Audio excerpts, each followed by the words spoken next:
그 전 세계의 저명한 화가들이랑 비평가들이 투표를 했거든요. 아, 네. 그 세계에서 가장 위대한 그림 뽑는 투표 말씀이시죠? 맞아요. 거기서 1위로 뽑힌 작품이 뭔지 아시나요, 여러분? 다들 레오나르도 다빈치의 모나리자나 아니면 미켈란젤로의 천지창조 막 이런 걸 떠올리실 텐데요. 사실 1위는 그게 아니었죠. 바로 스페인의 거장 디에고 벨라스케스가 1656년에 완성한 걸작 시녀들이었습니다. 네, 시녀들. 그래서 지금 이 방송을 들으며 일상을 보내고 계신 여러분을 위해서 오늘 우리는 스페인 마드리드의 프라도 미술관 한가운데로 직접 걸어 들어가 보려고 합니다. 미술사에서 정말 이토록 오랫동안 수많은 철학자랑 예술가들을 매혹시킨 작품도 없을 겁니다. 그렇죠. 캔버스 안에는 아름다운 드레스를 입은 어린 마르가리타 공주가 있고요. 그를 시중드는 시녀들, 장난을 치는 난쟁이, 그리고 졸고 있는 커다란 개가 아주 평화롭게 배치되어 있잖아요. 하지만 그 뒤편을 보면 상황이 달라집니다. 이젤 앞에 서서 그림 밖의 대상, 그러니까 바로 이 그림을 보고 있는 여러분을 빤히 쳐다보고 있는 화가 자신이 존재하거든요. 아, 그 시선이 참 묘하죠. 되게 기묘한 긴장감을 만들어내잖아요. 네, 아주 정교한 장치입니다. 이 복잡한 걸작을 오늘 크게 4가지 차원에서 해부해 볼 텐데요. 네, 시각적인 마술, 관찰자와 주인공의 위치, 숨겨진 관력의 역학, 그리고 마지막으로 시간성까지 초심자분들도 아주 쉽고 재미있게 들으실 수 있도록 하나하나 뜯어보겠습니다. 아주 흥미로운 지적 탐험이 될 것 같네요. 자, 그럼 가장 먼저 이 그림의 겉면, 그러니까 시각적인 부분부터 짚고 넘어가 볼까요? 여러분, 머릿속으로 아주 커다란 방을 한번 상상해 보세요. 중앙에는 화사한 빛을 받고 있는 5살 빼기 공주가 있죠? 네, 그리고 주변 인물들이 각자의 행동을 멈춘 채 어딘가를 응시하고 있습니다. 표면적으로는 그저 왕실의 아주 평화로운 일상을 담은 스냅샷처럼 보이거든요.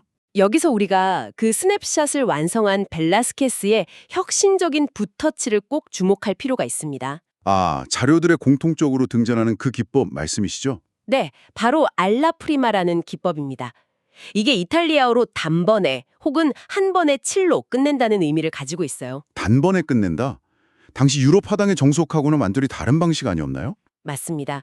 17세기 당시에는 캔버스 위에 아주 정교하게 스케치를 하고 그 위에 얇은 물감을 수십 번 덧칠해서 붓자국이 전혀 남지 않게 아주 매끄러운 표면을 만드는 게 규칙이었습니다. 그런데 벨라스케스는 그 관습을 완전히 깨버린 거군요. 그렇죠. 밑그림도 없이 물감을 듬뿍 묻힌 붓으로 캔버스 위에 과감하게 색을 툭툭 얹어 놓은 겁니다. 관람객이 그림 코앞까지 다가가서 보면 좀 당황스럽죠. 완전 당황스럽죠. 공주의 하얀 드레스나 금발 머리카락을 가까이서 보면 정교한 묘사는커녕 그저 물감을 대충 뭉개놓은 거칠고 혼란스러운 얼룩에 불과하다는 거예요. 네, 이게 대체 왜 세계 최고의 그림이지 싶을 정도로 형태가 무너져 보인다고 하죠. 하지만 뒤로 10발자국을 물러서서 다시 캔버스를 바라보는 순간 진짜 완전히 다른 세상이 열린다고 하더라고요.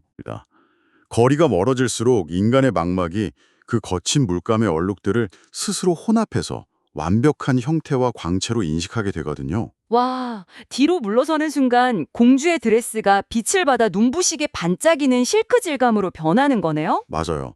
머리카락도 공기 중에서 부드럽게 흩날리는 것처럼 보이고요. 그러니까 화가는 자신이 붓을 대는 캔버스의 표면뿐만 아니라 그 그림을 바라보는 관람자의 물리적 거리, 그리고 시각적 착시 현상까지 전부 작품의 일부로 끌어들인 셈이네요? 정확합니다. 인상주의 화가들이 빛의 산란을 표현하려고 점을 찍기 시작한 게 19세기 후반이잖아요. 그런데 벨라스케스는 무려 200년이나 앞서서 이 인간 픽셀 마법을 구현한 거네요. 멀리서 봐야 형체가 완성되는 디지털 이미지의 원리를 17세기에 이미 완벽하게 이해하고 있었다는 게 정말 경이로운 지점이죠. 공간의 깊이감을 다루는 방식도 빼놓을 수 없잖아요. 네, 화면 오른쪽 밖에서 쏟아져 들어오는 자연광, 뒤쪽 벽에 은은하게 빛나는 거울, 그리고 저 멀리 열린 문턱의 계단에 서 있는 남자까지. 우리가 연극에서 흔히 말하는 제4의 벽을 허물어버린 거군요. 현실 세계와 캔버스 안의 공간을 하나로 연결해버린 거대한 옵티컬 일루전 그 자체네요. 바로 그 제4의 벽을 무너뜨린 공간의 확장이 이 그림을 단순한 시각적 마술에서 깊은 철학적 텍스트로 끌어올리게 됩니다. 철학적 텍스트요? 네, 화면의 깊이를 무한히 연장하면서 결국 관람자에게 가장 근본적이고도 당혹스러운 질문을 던지게 되거든요. 어떤 질문이죠? 지금 이 공간에서 대체 누가 주인공이며 누가 누구를 보고 있는가 하는 질문 말입니다. 아, 누가 주인공인가?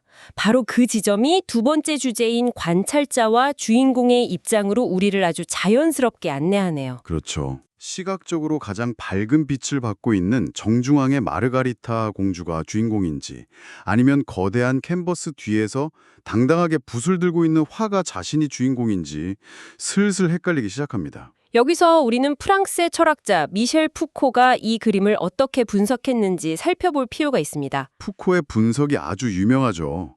아예 자신의 저서인 말과 사물의 첫 장 전체를 이 그림을 해부하는 데 바쳤잖아요. 네, 푸코의 철학적 여정이 이 한 폭의 그림에서 시작되었다는 건 아주 상징적입니다.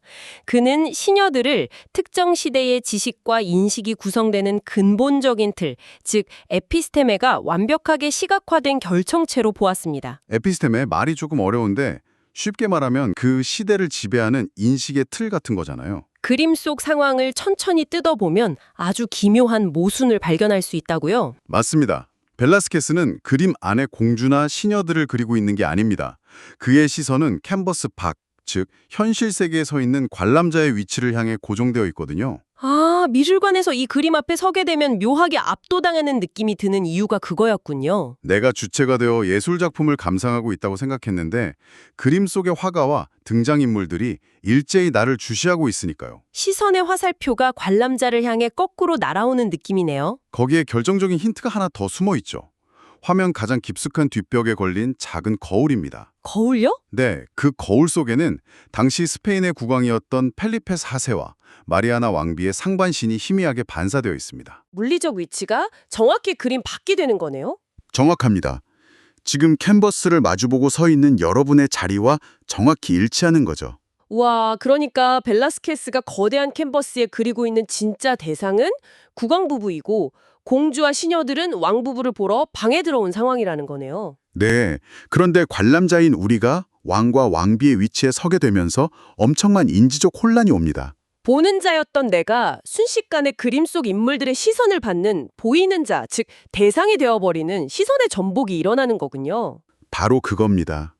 고전주의 시대가 세상을 완벽하게 재현하려 했던 그 치열한 시도의 한계를 푸코는 이 지점에서 읽어냈어요. 재현의 한계요. 세상을 질서정연하게 묘사하고 표상하는 것은 가능하지만 정작 그 모든 것을 인식하고 바라보는 주체인 인간 자신은 그 재현의 틀 안에 온전히 담아낼 수 없다는 철학적 딜레마죠. 아, 그래서 푸코는 이 그림의 진정한 중심이 캠퍼스 한가운데의 공주가 아니라고 본 거네요. 네, 그림 밖에서 이 모든 것을 바라보지만 화면 안에는 존재할 수 없는 관람자의 빈자리, 그곳이 진짜 중심이라고 통찰했습니다. 되게 철학적인 개념인데 사실 우리 일상과 아주 밀접하게 닿아 있는 감각이기도 해요. 어떤 면에서 그렇게 느끼셨나요? 그 거울 앞에서 스마트폰으로 자기 모습을 찍을 때를 한번 생각해 보세요. 카메라 렌즈를 쳐다봐야 할지 아니면 화면 속에 맺힌 내 눈을 쳐다봐야 할지 찰나의 혼란이 오잖아요. 아, 아주 훌륭한 비유입니다. 렌즈 밖에서 사진을 찍는 진짜 나와 화면 안에 재현된 나 사이에서 주체의 위치가 미끄러지는 그 감각, 벨라스케스는 17세기의 붓과 물감만으로 현대인이 매일 겪는 그 주체와 대상의 분열을 구현해낸 거군요. 아주 예리하게 연결해 주셨네요. 대상을 바라보면서 동시에 바라보는 자신을 인식하게 만드는 이 복잡한 시선의 교차는 자연스럽게 세 번째 층인 권력의 역학으로 이어집니다. 네, 세 번째 주제 숨겨진 권력의 역학이죠. 시전이 곧 권력이니까요. 프라도 미술관의 배경 자료들을 보면 이 그림이 그려진 공간적 맥락이 단순하지 않다는 걸 알 수 있습니다. 아, 그 작업실 이야기요? 네, 그림의 배경이 되는 마드리드 알카사르 궁전의 이 큰 방은 원래 17살의 어린 나이에 요절한 펠리페 4세의 첫째 아들 발타사르 카를로스 왕자의 거처였습니다. 절대 권력을 가진 왕이 세상을 떠난 후계자의 방을 궁정 화가의 개인 작업실로 내어주었다는 건 정말 대단한 상징성을 가지네요. 당시 펠리페 4세는 벨라스케스를 너무나 아낀 나머지 오직 그에게만 자신의 초상화를 그리게 허락했다고 합니다. 정무에 지칠 때면 이 작업실에 내려와서 화가가 그림 그리는 모습을 지켜보며 휴식을 취하기도 했다면서요. 네, 펠리페 4세의 개인적인 총애가 깊었던 것은 사실입니다. 하지만 벨라스케스가 그림 안에 교묘하게 숨겨놓은 상징들을 읽어보면 이야기가 달라집니다. 단순한 왕의 총애를 넘어선다는 거죠? 네, 화가의 무의식에 자리 잡은 강력한 권력욕과 신분 상승을 향한 열망이 드러나거든요. 가장 대표적인 것이 벨라스케스의 가슴에 선명하게 그려진 붉은색 십자가 마크입니다. 붉은색 십자가 마크. 이게 스페인 귀족 사회 최고위층만 달 수 있었던 산티아고 기사단의 문장이잖아요. 맞습니다. 그런데 역사적 기록을 대조해 보면 아주 흥미로운 모순이 발생해요. 어떤 모순이죠? 이 그림이 완성된 것은 1656년인데 벨라스케스가 실제로 기사자규를 받은 것은 그로부터 3년 뒤인 1659년의 일입니다. 연대기가 안 맞네요. 기사 자규를 받기도 전에 미리 가슴에 그 영광스러운 십자가를 박아 넣었다면 이건 현실을 기록한 게 아니잖아요. 철저히 의도된 조작이거나 강렬한 열망의 표출로 봐야겠죠. 많은 미술사학자들과 정신분석학자들은 이를 자신의 한계를 뛰어넘고자 한 화가의 승화로 해석합니다. 승화? 당시 화가들의 사회적 지위가 어땠길래 그런 열망을 가졌을까요? 17세기 스페인 사회에서 화가는 고귀한 예술가나 지식인으로 대우받지 못했습니다. 그냥 장인 취급을 받았던 건가요? 네, 그저 손으로 붓을 놀려 물건을 만들어내는 육체 노동자, 즉 장인 계급에 불과했죠. 게다가 산티아고 기사단에 들어가기 위해서는 선대의 상업이나 수공업에 종사한 이력이 없어야 한다는 까다로운 순혈주의 조건이 있었습니다. 평민 출신의 손을 쓰는 직업을 가진 그로서는 자교 획득이 기적에 가까운 일이었군요. 그런데 벨라스케스는 물리적인 캔버스 위에서 현실의 권력 구조를 완전히 뒤집어 버립니다. 이 그림을 권력의 관점에서 다시 보면 정말 놀랍더라고요. 화가 본인은 거울 속의 왕과 왕비보다 물리적으로 훨씬 거대하게 그려져 있잖아요. 그렇죠. 스페인 제국의 절대 권력자들을 자신의 작업실로 불러들인 것도 모자라 그들을 단지 뒷벽의 작은 거울 속에 희미한 환영처럼 가두어 버린 겁니다. 와, 반면에 자신은 이 거대한 방의 중심축에서 붓을 들고 모든 세계를 직조해내는 창조주로서 아주 당당하게 서 있고요. 미국의 철학자 존설은 이런 구조를 가리켜 자기 반영성의 역설이라고 명명했습니다. 자기 반영성의 역설이요? 작품 안에 작가 자신이 개입함으로써 그림이 스스로를 지시하고 예술이 지닌 본질적인 권력을 선언한다는 의미죠. 겉보기에는 왕족을 위한 충실한 초상화처럼 보이는데 그 내면에는 회화는 단순한 수공업이 아니라 심오하고 고귀한 정신적 창조 행위다. 그리고 나는 그 세계를 지배하는 지식인이다. 이런 거침없는 정치적 도발이 담겨 있는 거네요. 네, 붉은 십자가는 훗날 그 치열한 인정투쟁이 마침내 승리했음을 보여주는 기념비적인 마침표라고 할 수 있습니다. 왕의 시선을 그리면서 동시에 예술가의 시선이 세상의 중심임을 선포하다니 정말 우아하고도 섬뜩한 반역이네요. 자, 그럼 이 그림이 품고 있는 또 다른 거대한 세계, 바로 네 번째 주제인 시간성에 대한 이야기로 넘어가 보겠습니다. 이 그림의 시간성은 정말 독특하죠. 네, 이 그림을 가만히 응시하다 보면 마치 고성능 카메라로 아주 역동적인 순간을 100분의 1초 단위로 찰칵하고 얼려버린 듯한 느낌을 받게 되거든요. 아주 역동적인 찰나의 순간들이 모여있죠. 화면 오른쪽에서 어린 난쟁이 소년이 커다란 개의 등을 발로 장난스럽게 툭 치는 순간, 그리고 왕비의 시녀들이 공주에게 다과를 건네며 치마를 양옆으로 살짝 펼치는 찰나의 움직임이 아주 생생합니다. 저 멀리 뒷문 계단에 서 있는 남자도 빼놓을 수 없죠.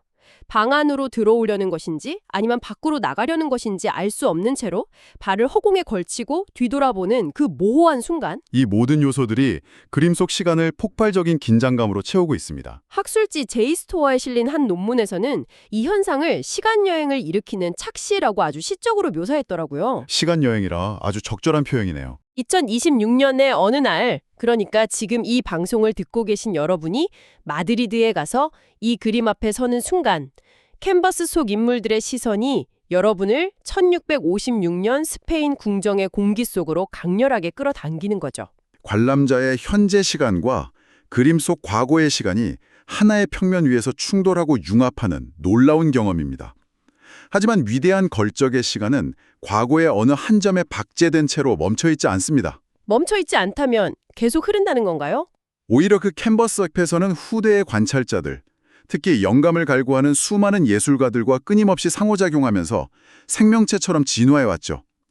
그 진화를 가장 극적으로 보여준 인물이 바로 현대 미술의 거장 파블로 피카소입니다. 아, 피카소. 피카소의 시녀들 집착은 정말 유명하잖아요. 네, 10대 시절 마드리드의 왕립미술 아카데미에 다닐 때부터 시작됐죠. 학교 수업은 다 빼먹고 매일 프라도 미술관에 7군 도장을 찍으면서 이 시녀들 앞에 앉아 미친 듯이 스케치를 했다고 하더라고요. 그리고 시간이 훌쩍 흘러 76세의 거장이 된 1957년 그는 프랑스 칸에 있는 자신의 스튜디오에 틀어박혀 무려 5개월 동안 이 작품을 해체하고 재조립하는 작업에만 몰두합니다. 그 결과물로 무려 58점에 달하는 연작을 쏟아냈고요. 대단한 집념이죠. 피카소의 재해석 과정을 보면 원작의 시간과 공간을 얼마나 과감하게 비틀었는지 알 수 있습니다.